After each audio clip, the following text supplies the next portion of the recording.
Hey, fellow traveler. Welcome to the Third Eye Awakening podcast, a show where we talk all about spiritual and psychic awakening, magic, the shift from 3D to 5D, star seeds, ascension, multiple timelines, multiple dimensions, the universe, the multiverse, the Akashic records, all the good things. I am your host, Amy Belair, and I'm so glad to have you here with me today. Okay, let's do this. Hello, beautiful beings of shadow and light. I'm joined here by a little sleepy William, and I'm coming to share with you a message that I received through the Akashic records last week. I was going to record it as a light code for my membership light codes, where I try to share all of the newest stuff that comes through in terms of messages for the collective, as well as like how to navigate and move through these times. But the instructions I received was that I need to share this openly and publicly across all of my platforms. So to begin with, I'll tell you a little story that this morning, my husband, Alex, who is completely awesome and I adore him, he showed me something he found while he was scrolling. He was, doing what so many of us do, scrolling. And he came across some picture of somebody who had put a loaf of bread in the oven on a plastic breadboard. And the breadboard, the cutting board, was obviously melting. And then he let me know that earlier in that same feed was a picture of a woman trying to refill the air in her car tires with a fire extinguisher. And he went on to say, like, he thinks it's too late for humanity, and kind of laughed and whatever. And that really struck me in that moment with so much clarity, how much it's like it was just another example of how much programming we are under. The attitude and the belief that humans are stupid or retarded, or like that, he said we peaked like several generations ago. That attitude is carefully and deliberately fostered in us by a group of people who seek to control and really guide the way that humanity evolves and how their story evolves. I mean, really, it's not for our sake. They're not guiding how humanity evolves for our sake. It's just we happen to be here. We're a very useful tool to them, and they are guiding how their destiny unravels or unfolds, probably a better word. And so, like, innumerable levels from the very start of our lives, we are subjected to so much trauma and programming that fills us with a sense of self-loathing and scorn towards each other, that fills us with a sense of low self-worth and hopelessness, and like that we would just be therefore willing participants in our own collective demise because we're not worth saving, because we're ruining the world, we are ruining the environment and earth, and we are causing the extinction of precious species, and we're causing all this damage. We are ungrateful, we're ever warring, all these concepts that we have of ourselves. We receive so much damaging programming right from the very start. And maybe you think that the term trauma is a little bit hyperbolic, but I will offer this. Trauma is anything that leaves a lasting impression and results in a sense of fragmentation from the wholeness of who we are. So I posit, having been a midwife and worked with many newborns, that I can attest that I've never met a stupid, retarded, worthless newborn. Ever. They are all so exquisitely beautiful, breathtakingly beautiful. I've met newborns that have congenital diseases and are going to die.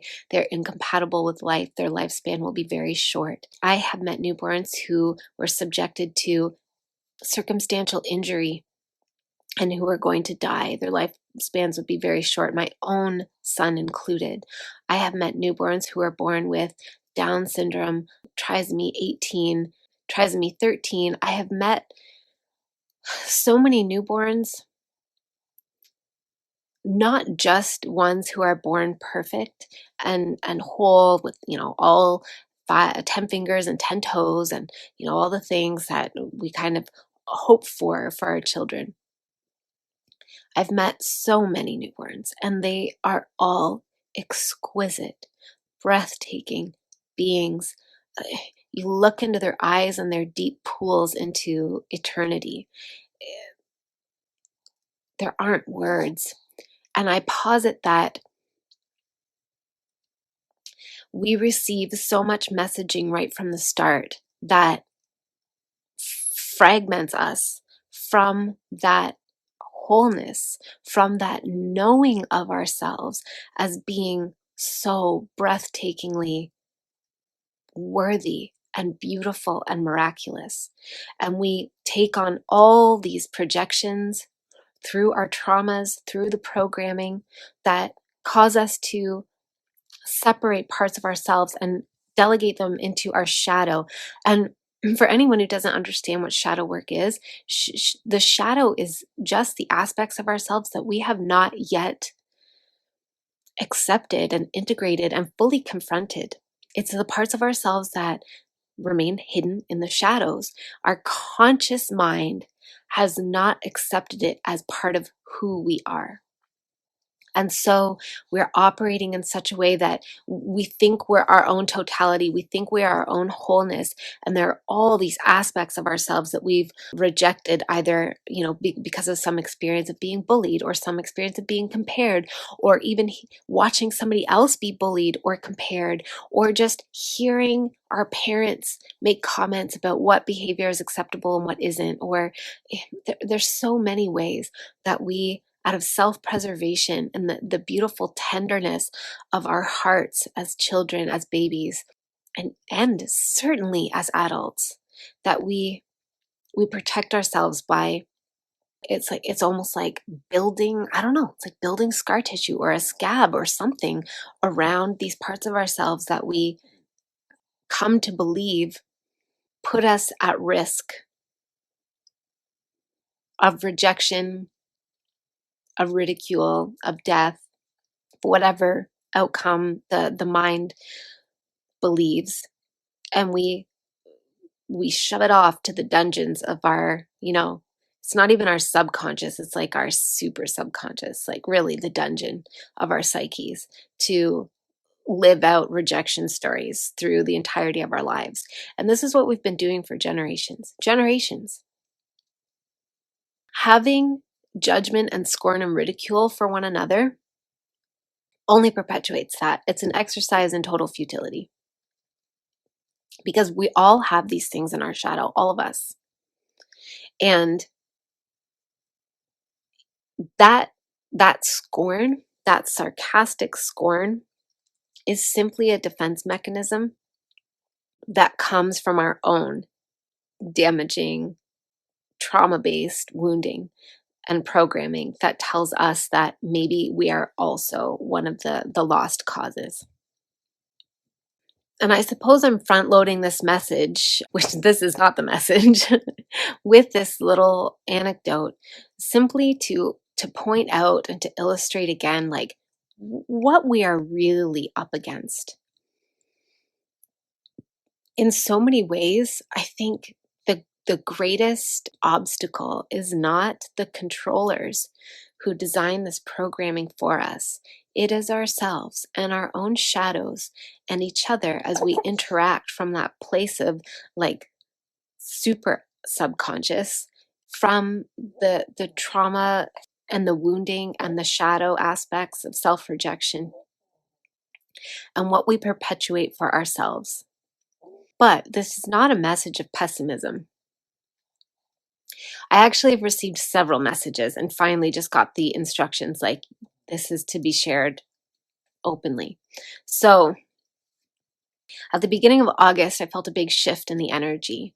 I felt suddenly waves and waves and waves of sadness and pain and trauma coming to the surface. It felt like that shadow was coming up to be purged. It was while we were going through the Lionsgate portal. And I have to say that I am not an astronomer or an astrologer. I don't follow the movements of the celestial bodies. I'm learning right now, but I know, you know, enough astrology to look at a person's birth chart and kind of like glean some small information. But I don't really track like important transits or important portals. So the Lionsgate portal was on my radar, but I wasn't making any fuss out of it. And then I felt the distinct shift in the energy. And somebody who is in one of my programs, who I adore, Kara Gilson, she's a brilliant channel. I've already mentioned her. She in another video, when she was explaining what she was feeling, she said that the Lionsgate was sort of acting as a vortex, pulling out shadow that was ready to be purged, and that felt so resonant to me. So for the whole month of August, I felt so fragile and psychically open, so empathic. It felt excruciating, almost debilitating. But once we hit September, it's like I integrated enough to start receiving messages with clarity. And the messages that are coming through are very beautiful and hopeful. And they are a very like high soul's eye view. So one of the most important messages that came through is that the narratives are all a distraction. And this I've already shared a little bit about. But something bigger, I started to become aware that something bigger was coming, something like really big, really big, bigger than the, forecasted predictive programming wave of death that, we're supposed to encounter in the fall and winter months, bigger than the global pandemic narrative, bigger than the experimental medical prophylactic injection or not narrative, bigger than all of the narratives.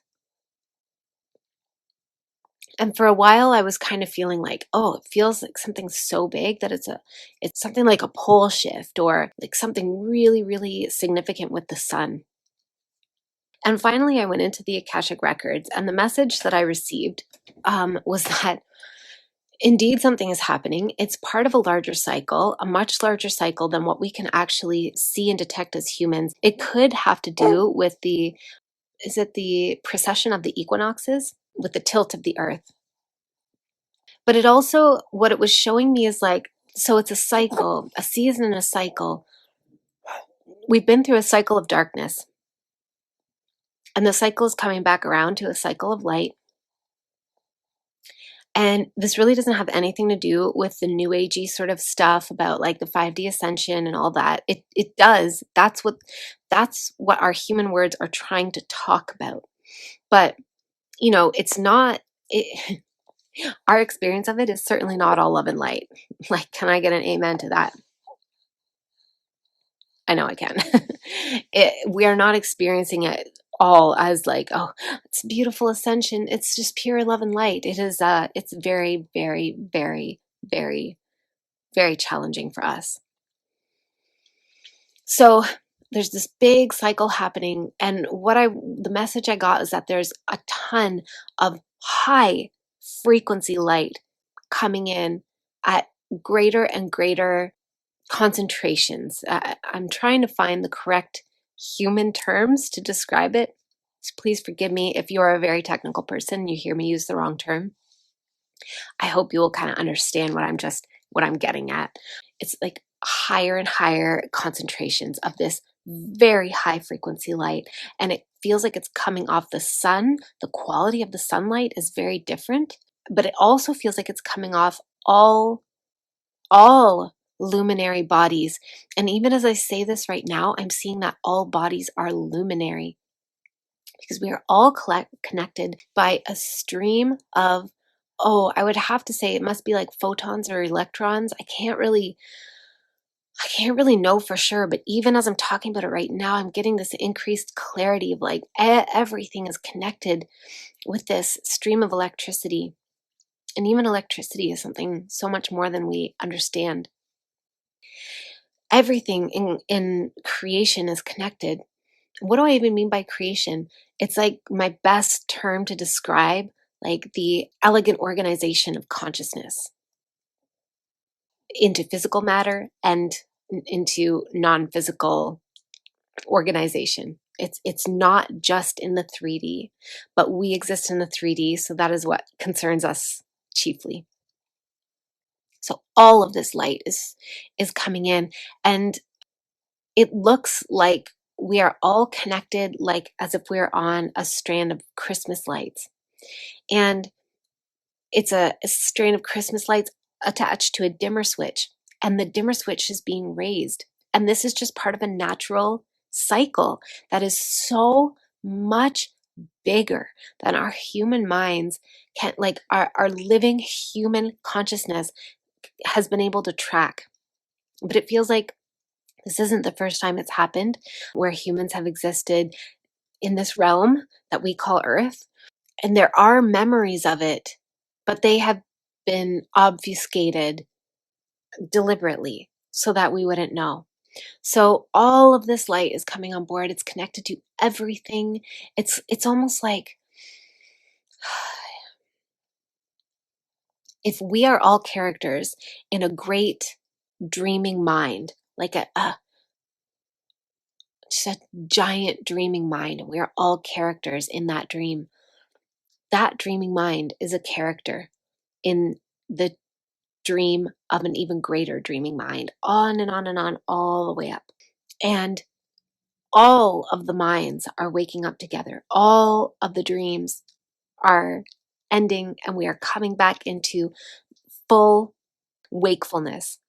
So it feels like this is so much bigger than humans, and yet we are a beautiful, integral part of it. We are part of it. And a byproduct of this experience, it feels like it's going to completely change life on Earth, completely. It's more than the crumbling of old structures, of systems of organization and the ways that we have done things. That's why I liken it to a pole shift, although I'm not saying it's a pole shift. It's just like that's what my imagination can grasp at to understand what this could be, how this is going to change everything. And as we wake up within the dream, wake up, wake up, wake up, our shadow has to wake up too. And so the dream becomes almost nightmare-esque in a lot of ways, because all of these things have to get played out as we go through this process of ascending in our consciousness.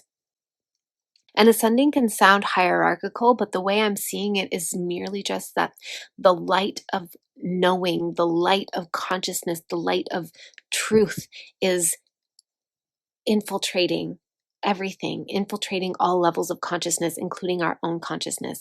And so as it does this, it illuminates the shadow. It illuminates the things that have been lurking in the dark. And yet those things don't just instantaneously disappear. We have been in relationship with them on some level or another, and we have to interface with them. We have to get our minds around them. We have to figure out how to accept it. First of all, how to like not continue rejecting these things that have been lurking in the darkness. We have to figure out where it's going to fit in our concept of life and who we are and what the fuck is going on here. And then we have to receive the gift that has been made available through the experience in order to integrate it, in order to transmute it, in order to completely dispel all of the charge of fear and victimization and suffering that has built up around, these things that have been lurking in the dark, and return it to neutrality. And then the ascension in that sense is complete. We have completely taken everything and completely, it's like we've completely metabolized it. And we have therefore expanded and up-leveled. And I have to agree with Abraham Hicks that the whole purpose of existence is the expansion, is the joy of expansion. And even the cycle that I'm seeing is all part of that. It's like the oneness, the totality has to simulate a process of going to sleep and simulate an experience of darkness so that aspects of itself can forget that it is the oneness and interact with itself and have all these chemical interactions, all of this friction, all of this contrast, as Abraham Hicks puts it, all these experiences that spark new understandings of self, that spark new innovations, new creations, new ways of being. And then the expansion process completes itself as we rise back up out of the dream and collectively awaken.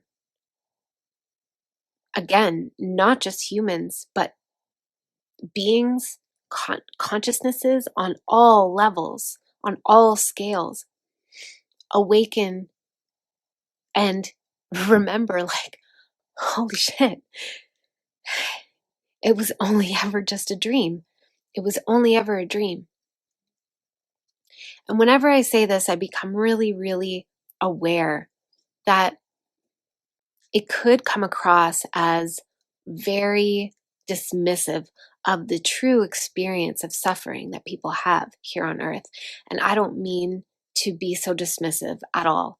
That while we are dreaming, it feels fucking real. It feels real. Recently, I had a dream that my father and my two youngest children and I died in a car collision, in a car accident. And the dream was so real. Everything about it was real. It was like the road that I was driving on was a familiar road that I frequently drive on. The vehicle that I was in was the vehicle that we own and drive.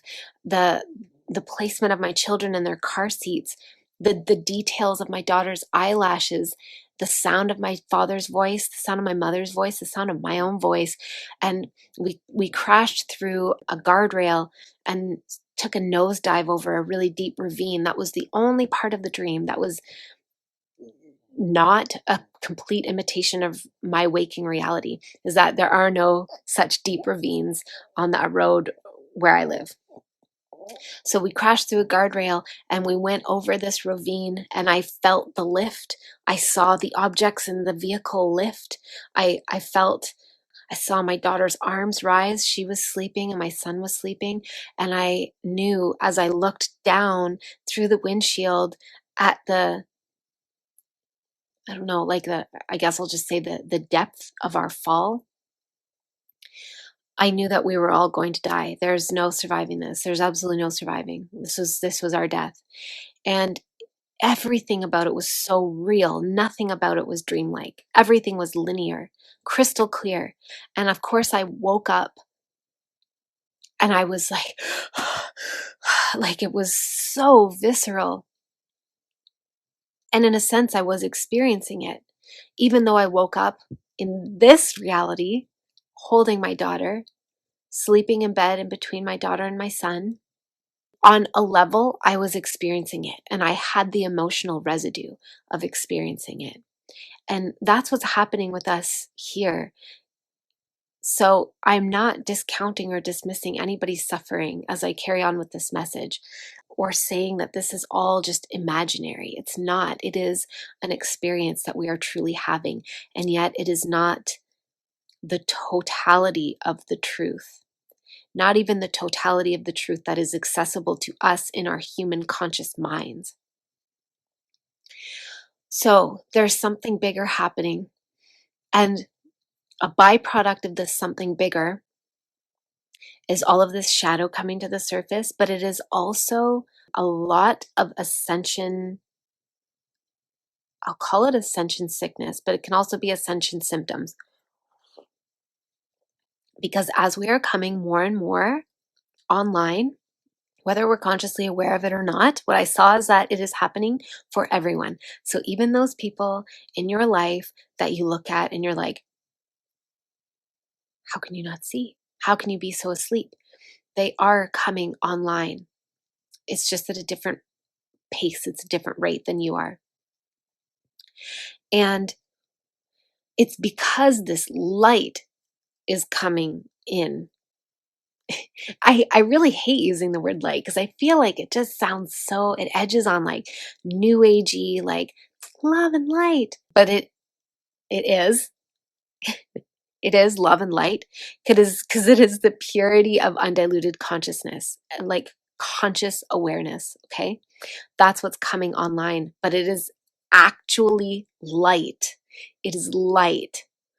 And as it comes on, it is also creating an experience of completely highlighting everything in our physical density, meaning our physical bodies and our physical lives, that is also in shadow. So disease, toxic loads, buildup, just everything that is everything that I don't know how to experience it. Like I want to say that it has to go, but even that's not really accurate as I'm being shown. It's like everything that is not a frequency match to this level of consciousness that is streaming in to all of us, whether we are participating actively or not. Everything that is not a match to this frequency of high concentration light that is streaming in at us, into us, in through us, onto us, all around us, whether we consciously are participating or not. So it's causing a lot of ascension sickness and ascension symptoms. If you haven't heard of ascension symptoms, I'm going to direct you to the Instagram account of the Astro Medium. His name is Christopher. He makes amazing posts about current ascension symptoms. And this is the part of the message that my human mind gets really nervous about sharing, but this was the part that I was directed to share, is that the ascension is inevitable because it's way bigger than us, and it is way bigger than the beings that are seeking to control it and suppress it.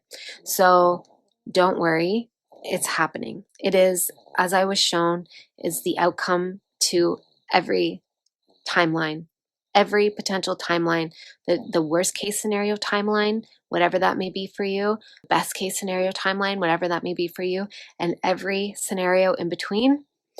They all lead to this event.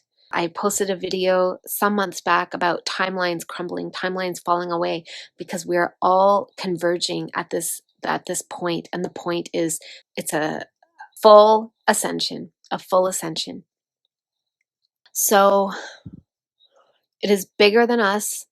It is bigger than the beings that have been existing in the darkness and attempting to control the way that this all plays out. It is inevitable. And yet there are things that we get to know as we wake up.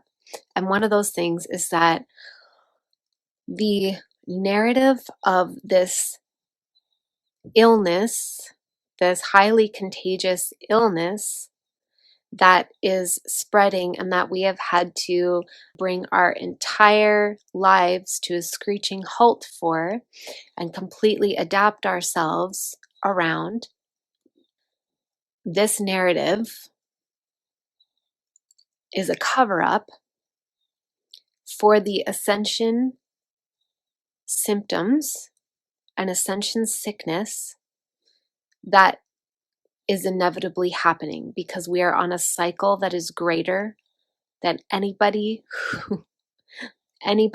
in this realm, including the controllers, including the topmost of the topmost, richest of the rich, the true puppet masters. It is bigger than them. They have known this was coming because it is a natural cycle, and through their own means of maintaining a continuity of their memories that they have deliberately denied us, they have been able to track time accurately. The time that we have been presented with, the sense of time, is completely skewed. It's completely warped. Time, as we experience it, is a joke.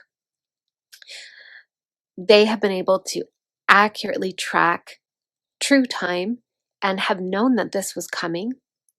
And again, I believe that this is not the first time that this has happened. This is a cycle very much like spring follows winter and day follows night. And in an effort to direct the energies in their favor, using this time as an opportunity to leverage the energies and, I want to say create, but they're not creating. We are the creators. But I don't know, jigger up an outcome that allows them to maintain dominion over the planet, self-appointed dominion. They don't have, divinely appointed dominion over this realm or any of us here. But they certainly want to be the ruling class, let's put it that way. And so they have seeded our collective consciousness for a long time. We saw all the movies coming up. We saw all of the zombie apocalypse things. We saw all of the movies about, deadly pandemics and deadly viruses and all the crap about global warming, all that kind of stuff. They have deliberately seeded our collective consciousness with this narrative of this supposedly highly contagious illness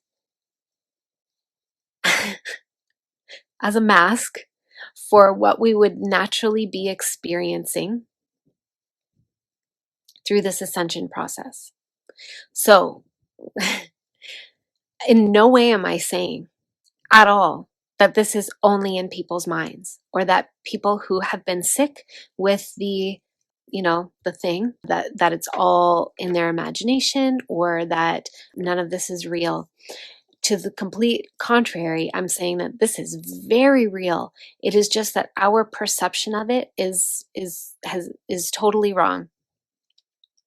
And an analogy that came to me last night as I was sort of pumping myself up to go out on a limb and share this message is that if a woman was in childbirth, she was going through a very intense experience wherein she was probably safe because she was physiologically designed to be able to, not only withstand this experience, but harmonize with it. But she had no idea what childbirth was. She didn't know what babies were. She didn't know, she was completely ignorant to all of it. And then, so she's having this experience of painful contractions, painful. And she feels like something wrong is happening with her body. And then she's told by people who position themselves as experts that she's actually dying. Her experience of that, or that, she's actually very, very ill and she may die. Like her experience of labor and birth would be fraught with terror and so much more pain, so much more intensity than if she understood that it was childbirth is a beautiful process. It is an intense process. It brings all of your shadows to the surface. It's not a walk in the park. And if she was well supported and, constantly reassured that everything is okay, she would be able to harmonize with that experience and have something that leaves her on the other side feeling so connected to the truth of her absolute divinity and power and wholeness. So, and either way, whether she's in complete ignorance and being told that something is wrong, or she is in complete harmony and totally, in the flow of it, in her power with it, either way, the physiological process is still happening. So we are still experiencing a collective experience of people getting sick and people having their vulnerabilities and their fears around, being susceptible, being unsafe, their fears of death, all of those things constantly being triggered, constantly. And yet we're not supported at all in any way, not by the mainstream at any rate, on how to navigate this and come out on the other side in even deeper awareness of our incredible power and worth. We are being convinced that we are all going to die. And certainly also some people are dying, certainly because death is an outcome. We have mortal bodies. Like I lost my own son 5 years ago. So I am not saying any of this from a place of, naive idealism. I'm saying this in the complete acknowledgement that death is a very real experience. It leaves us with a lot of grief. It leaves us with a sense of awareness of the mystery, awareness of the void. It's a very intense experience, but none of us gets to cheat death. None of us gets out of it. And for some people, the work of aligning and harmonizing with this ascension of consciousness it's more easily done without their physical mortal body and the ego identity that goes with that physical mortal body. So some people are dying, and no part of me is saying that they deserve it or it's because they haven't done the spiritual work. It is a unique soul decision for every soul of which direction they want to go during this whole process. The invitation here is to really understand truly that we are going through something that is very much like a childbirth passage. We are birthing into something new. It feels like we're birthing into a new age. I don't know when it will happen. All I'm aware of is the intensifying energy. If I was to guess and draw the linear analogy to mammalian human childbirth, I would say that we're probably around 7 centimeters, something like that. And that is just going to keep getting more and more intense as we go on.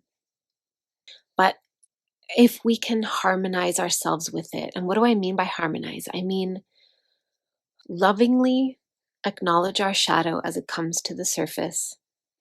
It will probably be reflected back to us by other people or circumstances that feel chaotic and frustrating, infuriating, maddening, triggering.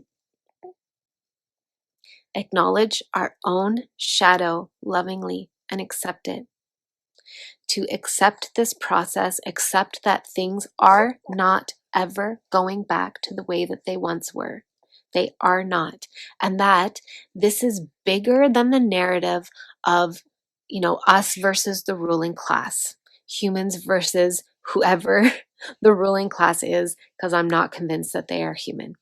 That they are also part of the great dreaming mind. And we could not have experienced all of this expansion without players who took on the roles of oppressors and controllers and programmers. Now, does that mean that I condone what they do? Absolutely not. Absolutely not.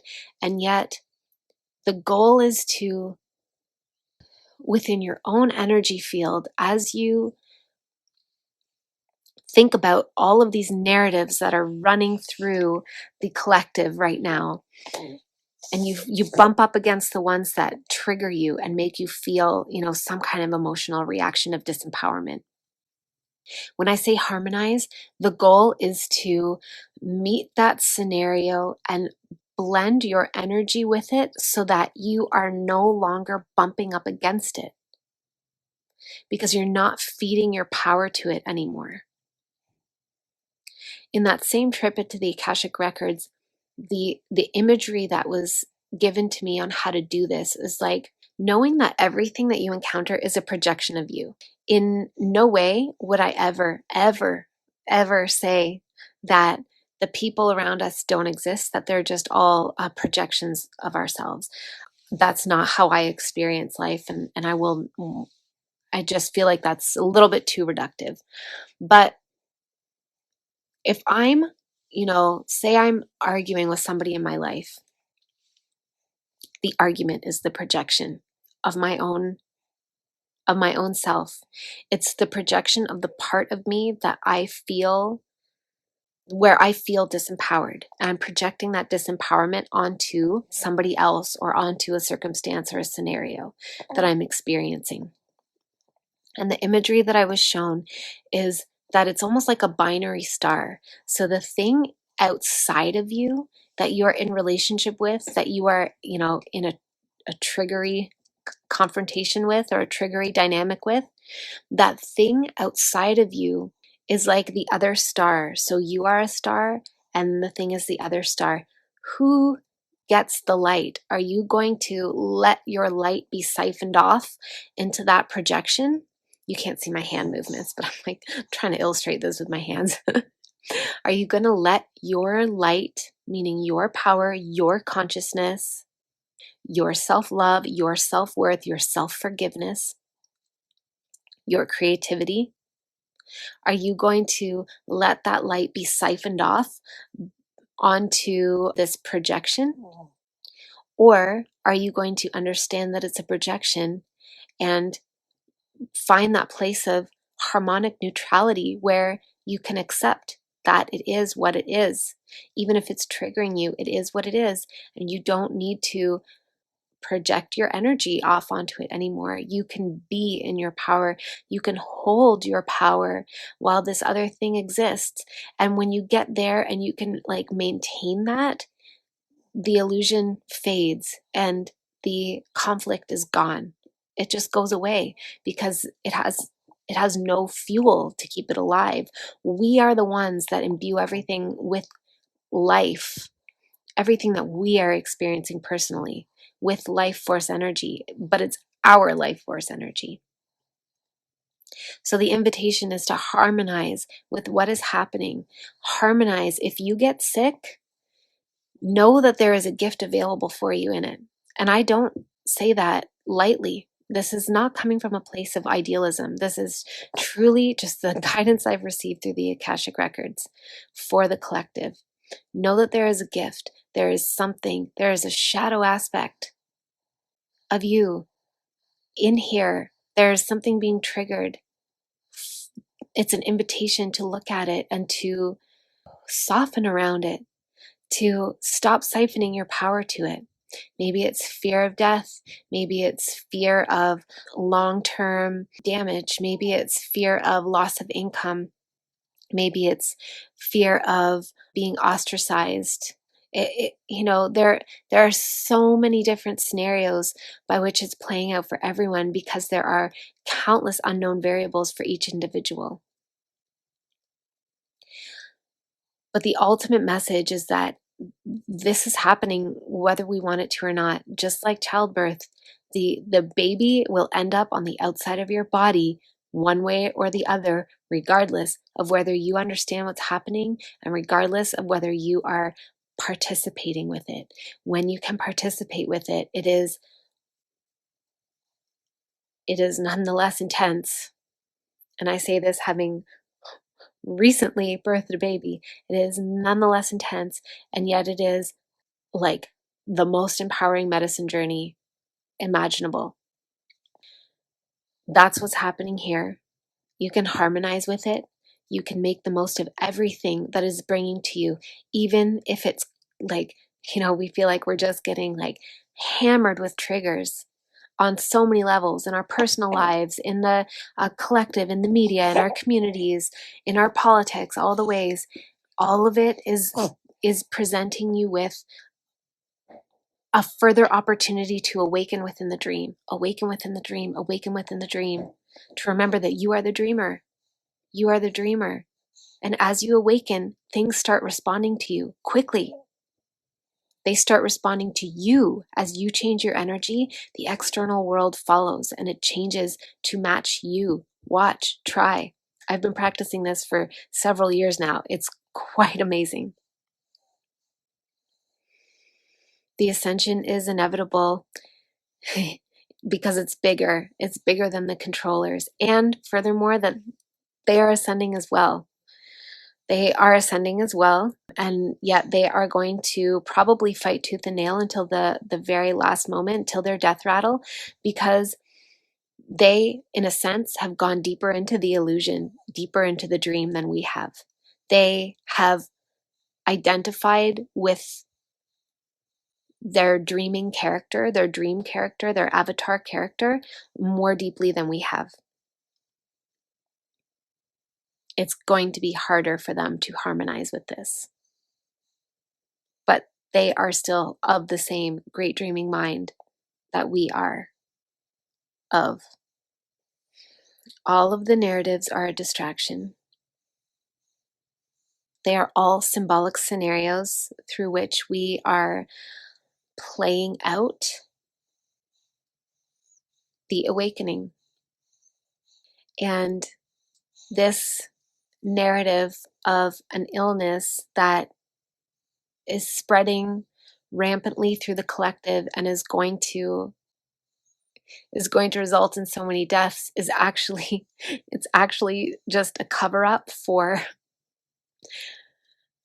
the ascension experience that is very, very intense and very closely resembles and mimics illness and does sometimes result in death. To conclude this transmission, I just want to say that I have no desire to impose my beliefs on anyone at all. If this resonates with you, wonderful. If it doesn't resonate with you, you are under no obligation to take this on. I am not suggesting that you ever substitute my truth for yours. It's important that we all stay in our own truth. And as such, I'm not available for negative, malicious debate. If you don't agree with me, that's totally fine. You don't have to. I won't defend myself and I won't engage in defensive arguments, but I'm always interested to hear other people's perspectives because I find everybody truly fascinating and everybody's perspective truly fascinating. I'm sending you off with great love and great heart, and I hope, if nothing else, I've imparted on you the amount of it's not even hope. I don't even have hope. It's like this incredible peace that comes with the knowing that I have that the ascension is inevitable. And no matter how all of this plays out, it's already done. The ascension is already done. It's just playing out through the 3D. Okay. Lots of love to you all. Mwah. Bye. Hello, beautiful being of shadow and light. If you loved this episode and you want more, you can join my new membership, Light Codes. This membership is the place where you will receive all the light codes that I am channeling on how to navigate the intensifying energies of this next phase of the rapid awakening and ascension of the human collective consciousness on Earth, but also all the light codes on how to step into our highest selves, to activate our soul mission, to harness our magic and power as creators, and to manifest the highest timelines for ourselves and for the collective. To find out more information about light codes and all the ways to work with me, see the link in the show notes or visit amybelair.com.